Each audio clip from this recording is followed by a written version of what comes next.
most American Muslims who are reverts have a similar story if they were around at not during 9/11,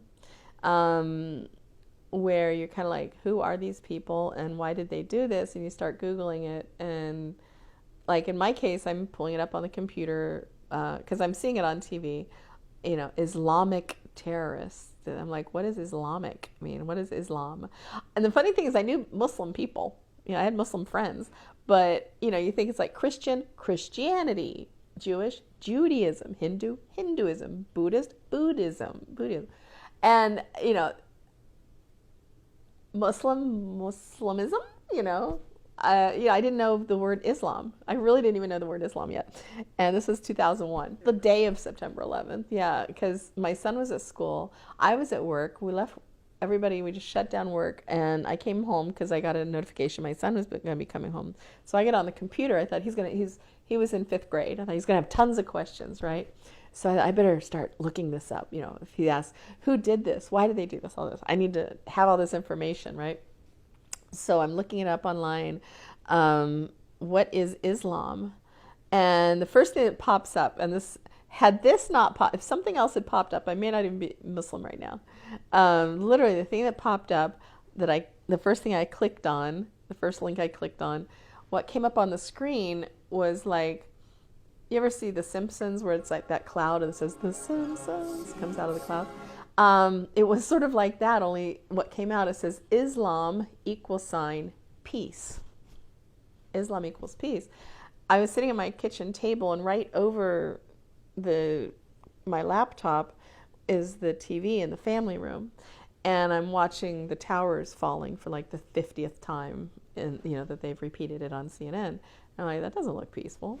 Who are these people? So that made me, the fact that popped up made me want to keep looking. So I clicked on some more, and then I'm like, well, it doesn't look peaceful. And then I'm reading, well, what do they believe, or what are they called? And then it said the people who follow Islam are Muslims. I'm like, wait, my friend Mo is Muslim? Cool. So that made me keep reading. And then I came across a couple different verses out of the Quran. And so then when my son got home, I'm like, honey, do you want to talk about all this? He goes, about what? I said, well, what happened? He goes, oh yeah, like a plane hit, yeah. Yeah, that sucks.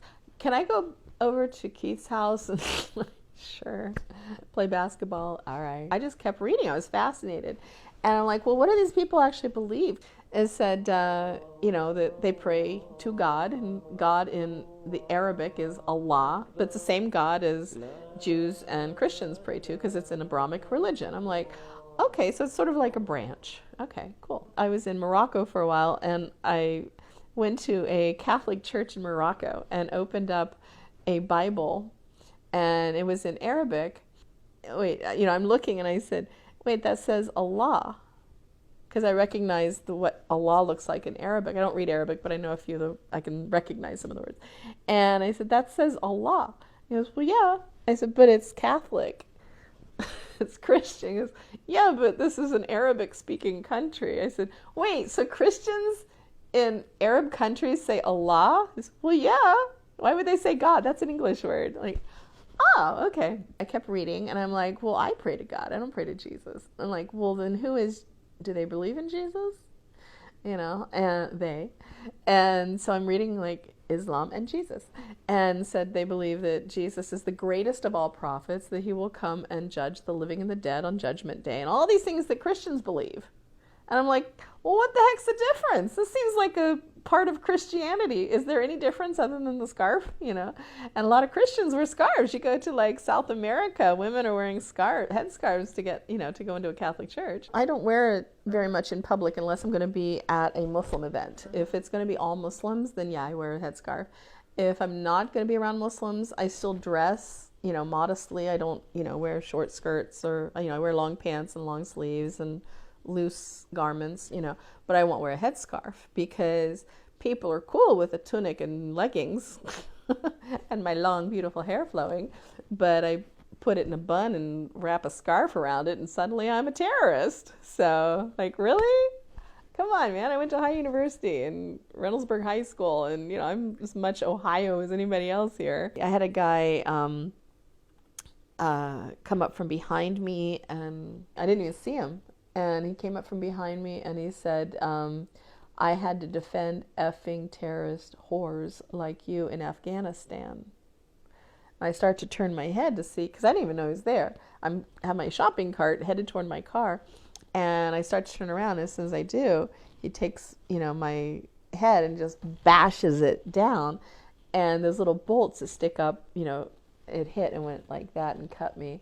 He goes running, and so these two, what I thought were young African American kids, teenagers, take off after him, literally jump on top of him and make him, to stop him in his place. So they bring him back, these two kids. Turns out the two kids, they're not just a couple young African American teenagers, they're Somali immigrants, refugees, Muslim. And they saw a Muslim sister being hurt. That's how Islam is. Like, when it comes down to it, we look out for each other because we're all considered, a pariah in this society. Oh, and I've had, just weird looks and people walking by and flipping you off and, just you name it. Like, I was coming out of a Meijer store and I'm walking out, she's walking in. All of a sudden I feel this, and she's pulling my scarf, and she goes, I'm liberating you. She goes and tries to pull it up. I'm like, ow, I'm like, you're choking me. She's like literally yanking at it. And she goes, there's no reason you shouldn't let any man make you wear that. I said, lady, I'm single, and there is no man right now in my life. And, and if there was, if he told me to wear it, I would probably choose not to because he told me to. And she goes, right on, sister. And I said, let me explain how this works, And so I explained that it's not totally obligatory, like it's totally a woman's choice if she chooses to wear it or not. That's why a lot of Muslim women in Western countries, we wear it sometimes, some wear it all the time, some don't wear it at all. She was actually progressive. She was a Bernie supporter, turns out. Yeah, who knew? And, and she goes, I'm so sorry. She finally did apologize. I'm so sorry. I said, well, next time don't just go up and rip things. That's assault. That's kind of illegal. And you ripped my scarf, and she offered to pay for it. I'm like, no.